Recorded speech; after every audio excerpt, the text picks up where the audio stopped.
Muy buenas noches a todos el día de hoy y bienvenidos a una nueva clase de historia para el pueblo, o para los millennials, o para el conjunto de sujetos colectivos e individuales que quieran aprender historia. ¿Cómo les va a todos? ¿Bien? Espero que muy bien. Esta es nuestra segunda clase, nuestro segundo video en vivo del año. Y el día de hoy nos convoca un tema terrible, espantoso, que es el tema del genocidio anticomunista en Indonesia. Una de las matanzas y genocidios no solo más crueles y terribles de la historia, sino que uno de los más invisibilizados. El día de hoy vamos a hablar de un episodio que ha sido de manera consciente apartado del discurso público durante décadas. De hecho, y como vamos a ver, el propio país de Indonesia tiene una relación muy problemática con esta serie de eventos que ocurrieron hace no tanto. Estamos hablando de una serie de episodios que transcurren desde finales de 1965 hasta entrado en 1966 y que después se prolongan, digamos, con distintas explosiones de violencia a lo largo de las siguientes décadas. Así que eso es lo que nos convoca el día de hoy. Bien, así que antes que nada, bienvenidos a todos los que han estado en lo que ha sido la previa, haciendo comentarios, ahí veo sus mensajes y demás. Antes quiero hacer una serie de anuncios, breves, muy brevemente. Me olvidé de un flyer, pero no importa. En marzo voy a estar dictando un curso sobre la última dictadura. La inscripción ya está abierta. Ustedes pueden enviarme un correo por la dirección que está en la descripción del video, que es elprofe@historiaparamillennials, con doble L y con doble N, y consultarme para hacer la inscripción. Van a ser 4 clases que van a versar cada uno sobre el proyecto del proceso de la última dictadura, una segunda clase sobre el terrorismo de Estado, el Estado terrorista, parafraseando a lo que es el trabajo de Eduardo Luis Duhalde, el Duhalde bueno, tema para otro día. El neoliberalismo tecnocrático, un análisis de lo que fue la política económica de la última dictadura y su relación con el empresariado argentino y el capital internacional. Y una cuarta clase que va a ser sobre el fin de la dictadura y la transición política, ¿no? Lo que es la derrota de Malvinas, su impacto, el movimiento por los derechos humanos y demás. Ahora, por otro lado,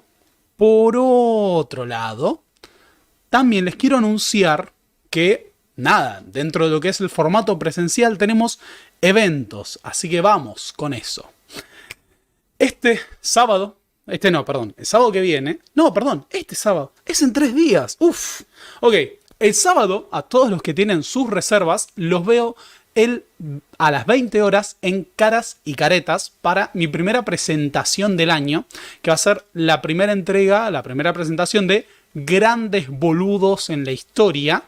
Fíjense que no es la historia argentina, porque los boludos son un fenómeno internacional. Por más que no utilicen ese mismo significante, el significado está presente por todos lados. El 25 de febrero los veo a las 20 horas en Caras y Caretas. Obviamente a todos aquellos que hayan hecho la reserva y cuenten con su entrada. Bien, ahora, es muy importante que los que hicieron la reserva se hayan comprometido a ir. Porque mucha gente quedó afuera y no puede ir el 25 a Caras y Caretas. Pero ojo, no pudiste hacer la reserva para el 25, esto es importante. Estamos hablando de los que no pueden hacer la reserva. Así que nadie que haya reservado el 25 reserve también para lo que voy a indicar ahora, porque los mato, los purgo a todos. Si no pudiste reservar para el 25, no pasa nada, porque por localidades agotadas, el 4 de marzo tenemos otra función en Caras y Caretas de Grandes Boludos en la Historia. En estos días tengo entendido que para el viernes va a estar habilitada la posibilidad de reservar sus entradas. Así que aquellos que no hayan podido reservar, se reservan para el sábado 4 de marzo. Que vamos a hacer una segunda edición para que nadie se quede afuera.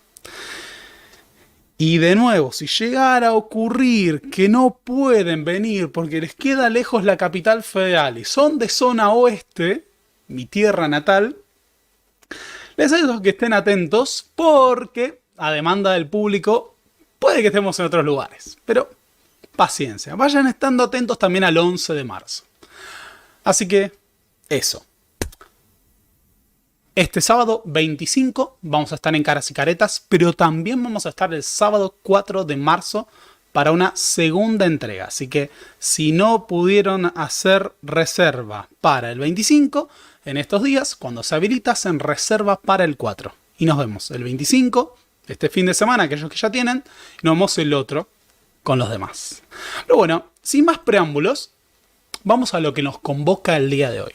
Como estábamos diciendo, y acá hay un gran tema, nosotros estamos muy acostumbrados a haber consumido lo que es el aparato propagandístico de las potencias occidentales y sobre todo el discurso estadounidense sobre lo que fue la Guerra Fría, sobre lo que fue la historia del siglo XX. Hay toda una serie de episodios que tiene que ver con lo que se ha conocido como las guerras secretas de la CIA, que no solo no están presentes en el discurso público, sino que en aquellos momentos en donde se los presenta el discurso público, nos encontramos con idealizaciones espantosas.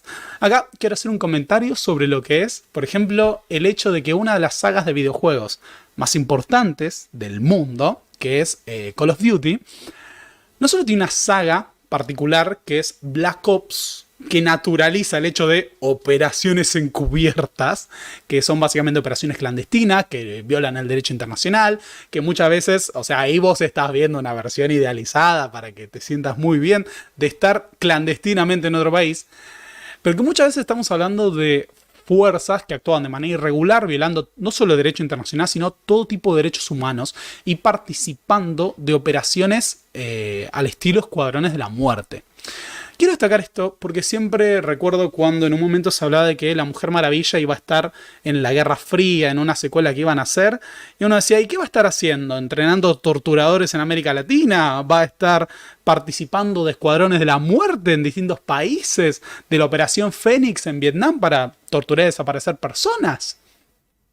Porque hay toda una serie de acontecimientos, de maniobras y estrategias que han tenido que ver con no solo la doctrina de la contención y la contrainsurgencia, sino también, además, la Segunda Guerra Fría, que han llevado a Estados Unidos a protagonizar episodios de los más terribles. Ya que estamos, vamos a hacer una recomendación. Para los que no lo ubican, está el amigo Jeremy, que es un querido renegado estadounidense, que tiene un canal que les quiero recomendar, se llama Intervenciones Gringas. Esto que vamos a explicar hoy no está en Intervenciones Gringas ni nada, pero ya que estamos, se los quiero recomendar. Él igual tiene una cantidad de suscriptores enorme, no hace falta que yo lo recomiende, pero es un muchacho estadounidense que vive en México y que tiene un canal dedicado a exponer todos los crímenes del imperialismo norteamericano y también los crímenes de Estados Unidos en su propio país contra sus minorías. Así que se los recomiendo. Puede que hagamos algo con Jeremy próximamente, pero nada, no vamos a adelantar. Bien, eso por un lado. Por el otro, cuando nosotros pensamos en todos estos discursos, tenemos que considerar que hay toda una serie de episodios de la historia contemporánea que no han sido visibilizados y que han sido, han sido ocultados de forma adrede. Y cuando los pensamos como episodios marginales de la historia de la humanidad. Pero son parte, no solo de la historia de países que han estado marcados por este tipo de operaciones, sino que son también parte de un cuadro mucho más grande en el que el anticomunismo beligerante y toda esta serie de operaciones encubiertas, golpes de Estado, matanzas planificadas y demás han formado parte del ordenamiento geopolítico mundial. Por eso, en particular, lo que nos convoca el día de hoy, que es el genocidio anticomunista en Indonesia, es parte de una imagen mucho más grande. En el idioma del imperialismo, the bigger picture, ¿no? Por eso la clase de hoy se denomina Indonesia, anticomunismo, dictadura y genocidio. Nótese que en montones de artículos no van a encontrar la palabra genocidio, van a encontrar la palabra masacre. Pero acá estamos hablando de, como veremos, el exterminio planificado de una porción de la población por motivos ideológicos y políticos. Pero está más que claro que hubo una práctica genocida en Indonesia. ¿Cómo lo vamos a ver a continuación? Van a sobrar detalles escabrosos y espantosos. Pero uno de los temas más interesantes es esto. Es un genocidio notoriamente anticomunista. Y fíjense que no estamos tan acostumbrados a escuchar este tipo de prácticas. Porque, por ejemplo, cuando hablamos de, no sé, el exterminio de población en las dictaduras latinoamericanas, aparece el elemento de la subversión, del enemigo infiltrado, del enemigo interno. Pero el punto interesante es que en Indonesia, los propios responsables del exterminio de población aseguraban estar persiguiendo y aniquilando comunistas. ¿Cuál es el motivo? Hay que exterminar a los comunistas. A todos. Y vamos a ver que este discurso, esta retórica anticomunista beligerante que hicieron propia los responsables del exterminio, está presente hasta el día de hoy. A tal punto que, como vamos a ver, en Indonesia la impunidad no solo es una impunidad en los hechos, una impunidad que tiene que ver con el no cumplimiento de ningún tipo de pena, el no sometimiento de ningún tipo de juicio, sino que también es una impunidad que es discursiva y es cultural. ¿Qué hicieron? Nos salvaron del comunismo. Después les voy a recomendar una serie de cuestiones con esto, un material que considero muy necesario que vean. Pero bien, ya vamos a estar con esto. Indonesia es el epicentro de una de las masacres más terribles de la segunda mitad del siglo XX, una masacre que además ha sido invisibilizada. En esta imagen, lo que nosotros estamos viendo es a una serie de miembros del ejército indonesio que están llevando a un posible supuesto comunista que estadísticamente lo más probable es que haya sido exterminado y asesinado de una forma brutal, que fue el destino de la mayoría de los comunistas en Indonesia durante un año nada más. Quiero decir la mayoría, no quiere decir que se terminó en ese año, sino que en solo un año se llevó adelante el aniquilamiento de todo un movimiento político. Y no estamos hablando de un movimiento político minoritario. Estamos hablando de un movimiento político que, como vamos a ver, era el movimiento comunista, uno de los movimientos comunistas más importantes del mundo. Y fue desaparecido del mapa, en el sentido más literal del término.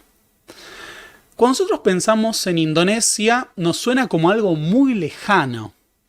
Pero solo algunas cuestiones. Indonesia es el cuarto país más poblado del mundo. O sea, no es una cosa pequeña la que estamos hablando. Hablar de una masacre en el cuarto país más poblado del mundo, una matanza a gran escala, es por lo menos considerable si queremos pensar la historia en general, global. Porque fíjense esto, para que pensemos, yo no es que sea el gran adalid del pensamiento decolonial, obviamente reniego del colonialismo y del imperialismo, pero pensemos cómo solemos conocer episodios de la historia de montones de países occidentales que muchas veces no están vinculados a nuestro presente o nuestra trayectoria histórica latinoamericana. Y de repente, una masacre a gran escala o un genocidio en el cuarto país más poblado del mundo, a gran parte del público no le resuena, no está familiarizada, no ocurrió, no pasó, no figura. Fijémonos entonces cómo hay ciertos muertos, que esto es obvio, ¿no? Estoy diciendo una obviedad, pero el carácter blanco de algunos muertos impacta muchísimo más que el de otros.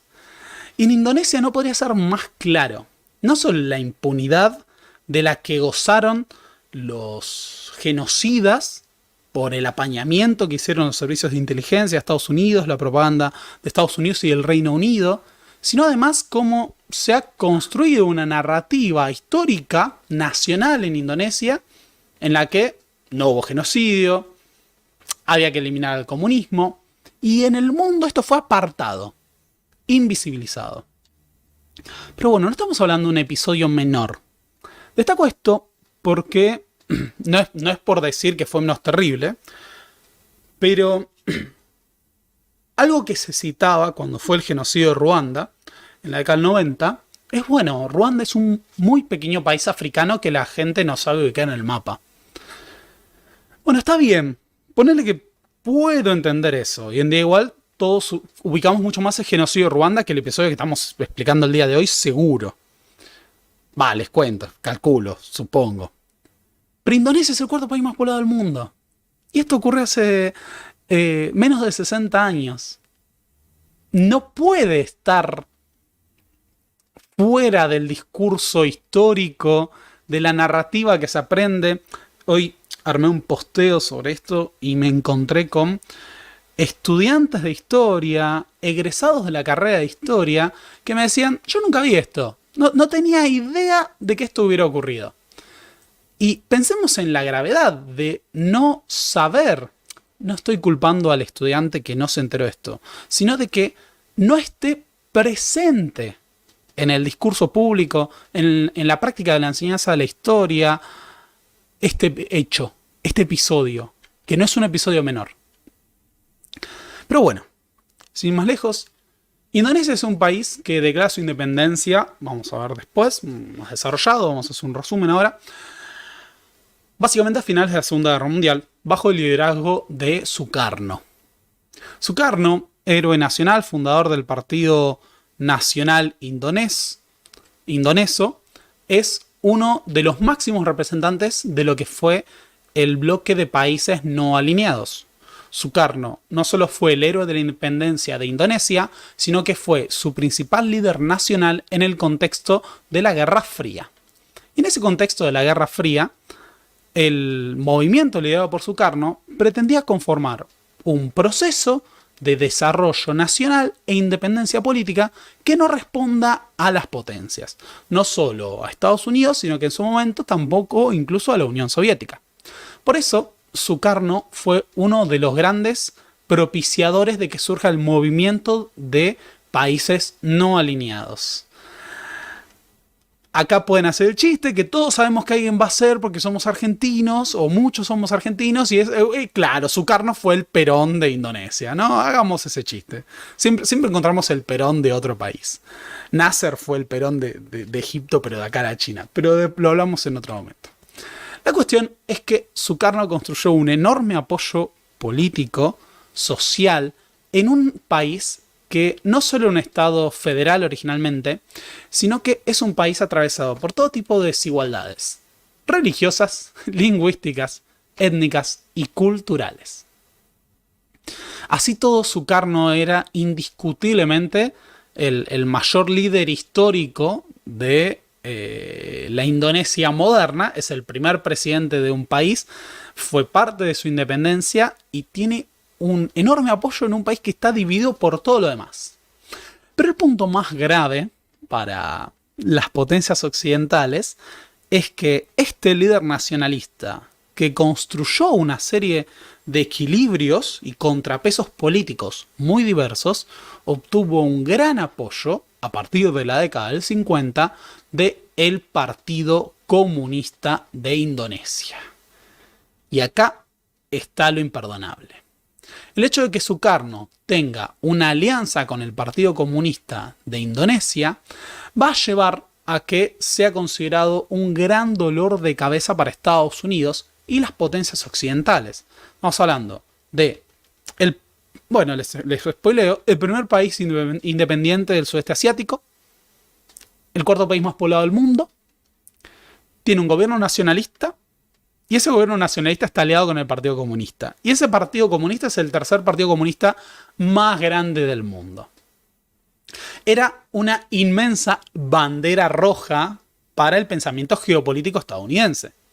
Así que el hecho de que Sukarno haya estado aliado con este Partido Comunista de Indonesia va a llevar a que asuma una serie de posturas geopolíticas que no hubieran sido esperadas en un primer momento.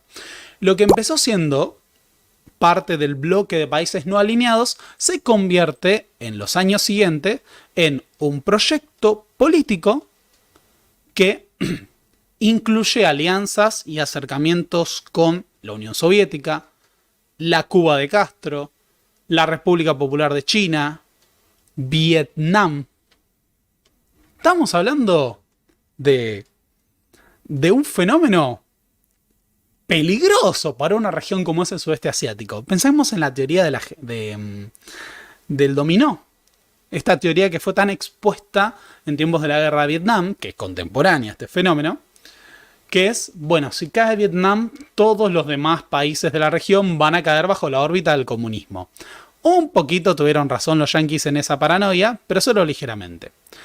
El hecho de que Indonesia esté en una región estratégica entre lo que es el Océano Índico y el Pacífico, mire hacia Oceanía y al mismo tiempo mire hacia Asia, sea un país inmenso y además disponga de importantes recursos naturales, va a llevar a que los Estados Unidos posen sus ojos sobre el fenómeno político que está ocurriendo y se propongan eliminarlo.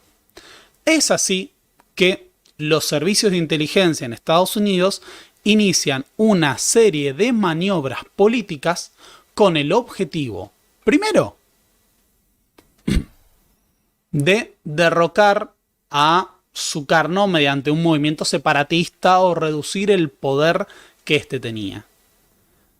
Y posteriormente lograr generar divisiones y disensos dentro del ejército de Indonesia con el objetivo de desestabilizar y provocar un golpe de Estado. Esta serie de maniobras van a terminar llevando a que uno de los principales generales de Indonesia, que va a ser Suharto, se proponga, a partir de establecer relaciones con los servicios de inteligencia de Estados Unidos y el Reino Unido, tomar el control del país.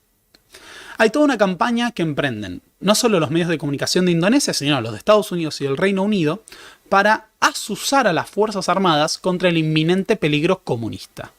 Los comunistas están próximos a tomar el poder. Y como están próximos a tomar el poder, bienvenido el camarada combatiente puntero Federico Badaloni, como están próximos a tomar el poder, hay que tomar una acción rápida, destructiva, que acabe con la amenaza comunista. Es así que Suharto, como general del ejército de reserva de Indonesia, que permanecía en la retaguardia, en esta época Indonesia y a lo largo de su historia tiene una serie de conflictos fronterizos con lo que eran las demás exposesiones de Holanda, en lo que eran las Indias Orientales y el Reino Unido. Como tal, se ponga a la cabeza de una verdadera campaña de exterminio contra el Partido Comunista de Indonesia. Esa campaña de exterminio se desata con la excusa de un posible golpe de Estado comunista. Ese posible golpe de Estado comunista, remarco el posible, en realidad hubo una maniobra, un levantamiento de ciertos sectores del ejército que eran cercanos al Partido Comunista, pero no necesariamente eran comunistas o no, pero pretendían establecer un régimen comunista. Lo cierto es que con lo que fue ese proyecto o ese intentona golpista, se produce el asesinato de algunos generales indonesios, 6 generales indonesios, y Suharto aprovecha la ocasión y todo el clima de paranoia anticomunista que se había construido para lanzar una gran campaña de matanzas en la capital de Indonesia, que es Yakarta, y en los principales centros urbanos, y después por el resto del país. Es así que el ejército de Indonesia y los grupos paramilitares y los gángsteres indonesios son movilizados a gran escala para exterminar a todos los miembros del Partido Comunista. Puede sonar una exageración. Puede sonar como una exageración, pero estamos hablando de que hubo una decisión consciente de exterminar a todos los miembros del Partido Comunista. Después, o sea, además del exterminio de los miembros del Partido Comunista, se produjo la persecución de opositores políticos, intelectuales, periodistas, líderes campesinos, sindicalistas, miembros de minorías étnicas, sobre todo chinos, porque chino tenía que ser comunista, entonces había una doble entre la xenofobia y el anticomunismo, se generaba un cóctel terrible.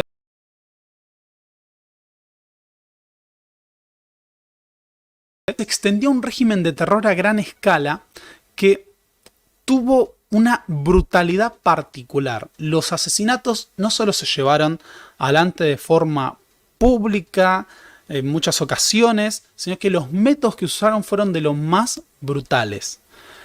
De nuevo, esto parece que es como algo repetitivo, pero decimos de los más brutales porque fueron realmente los más brutales. Se utilizaron muchísimas armas blancas, torturas, mutilaciones. Hubo centros de tortura, centros de exterminio apartados, persecuciones, pero además de eso, un fenómeno de linchamiento y masacres masivas, colectivas, a plena luz del día, a los ojos de todo el mundo, y un absoluto asusamiento. Pero además de esto, hubo una absoluta campaña de ponderación de Suharto como el salvador de Indonesia. Revista Time, Indonesia, la tierra que los comunistas perdieron. O sea, está glorificando a un líder de un proceso genocida en la revista Time. Otra, no es que sea la primera vez que lo haga la revista Time, ¿no? Todos, calculo, están familiarizados con la famosa portada con Hitler como el hombre del año.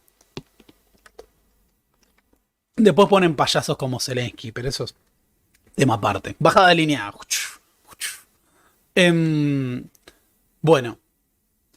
Hubo una enorme campaña propagandística en favor de la matanza de comunistas. Y esa campaña propagandística permitió presentar a los ojos de la opinión internacional lo que estaba ocurriendo como un proceso de conflicto interno contra la amenaza comunista. Una amenaza comunista que tenía que ser desarticulada. Aunque supusiera el exterminio de población a gran escala con los métodos más brutales y terribles.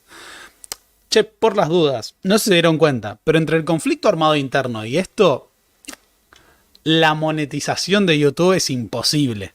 Así que nada, todos los aportes que quieran hacer son bienvenidos. Igual hablamos de eso al final del video.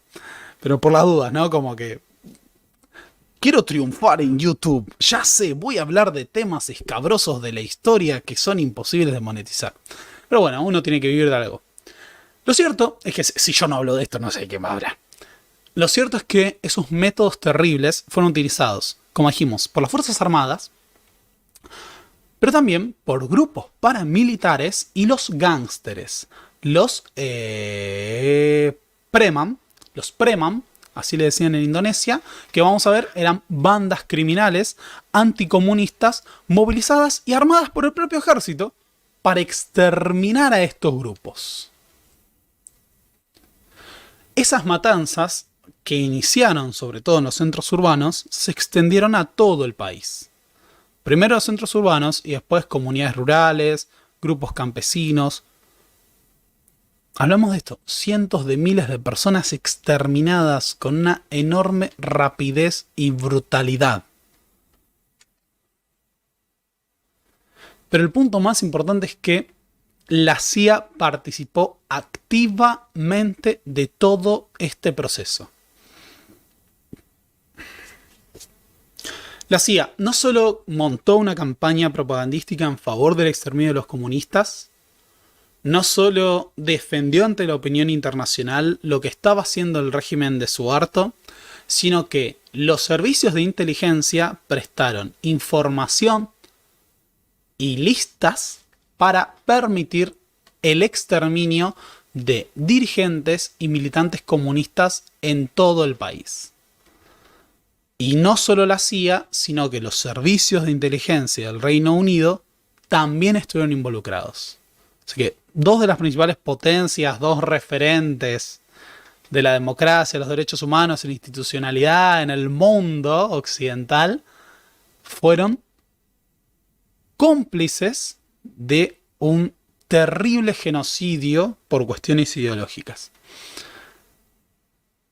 Las matanzas permitieron que Suharto se posicione como el hombre más fuerte de Indonesia, a pesar de que Sukarno, entre comillas, aún gobernaba. Lo cierto es que Suharto actuó con independencia, tomó el poder de la situación, exterminó también a los militantes que apoyaban a Sukarno, además de los comunistas que apoyaban a Sukarno. Muchos simpatizantes de Sukarno eran aniquilados bajo el pretexto de ser comunistas.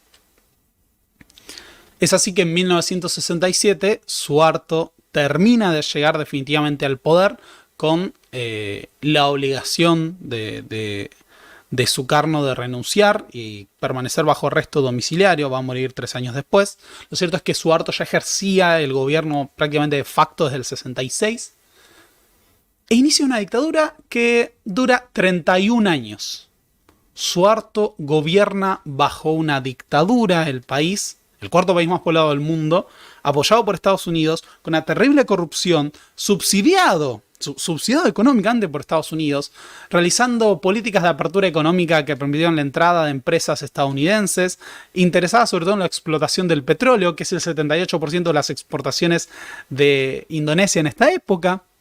Todo esto bajo la absoluta complicidad de los medios de comunicación estadounidenses, de los servicios de inteligencia. 31 años de una dictadura, esto no es por exagerar, mega corrupta, que haya practicado un genocidio, que exterminó su oposición política, que permaneció en el poder sin importar lo que ocurriera. 31 años seguidos. Suharto recién renuncia en 1998. Por las dudas, para ponerlo en perspectiva, Suharto llegó al poder y estaba Lyndon B. Johnson. Y los vio pasar a todos. Bueno, viene Lyndon B. Johnson. Bueno, viene Nixon. Bueno, viene Gerald Ford. Viene Carter. Sí, sí. Ok. Bien, ¿quién viene ahora? Ah, ese se llama Reagan, viene Reagan. Ah, Bush padre. Ok. Ah, Clinton. Los vio pasar a todos.